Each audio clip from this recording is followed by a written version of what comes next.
એને રમાડું. એક કામ કર, બધું ઘેરનું કામ કરેલા એટલે મેં એને રમાડું. સારું લે. ચાલ વીરુ, આપણે ત્યાં રમવાના. હા બોલે લે, ચાલ આપણે ત્યાં રમવાના. બહાર રમવાના. ચાલ ચાલ ચાલ. વીરુ મને આપે આમ ખાવાય કે વીરુ?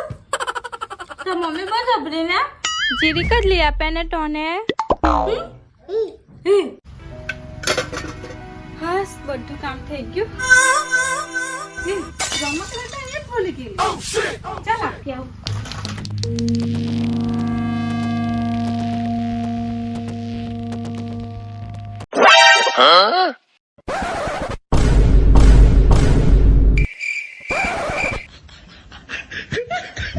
ખાવતરી જેવી રમાડવા લઈ જામ એમ કરીને ખાવા લાગી.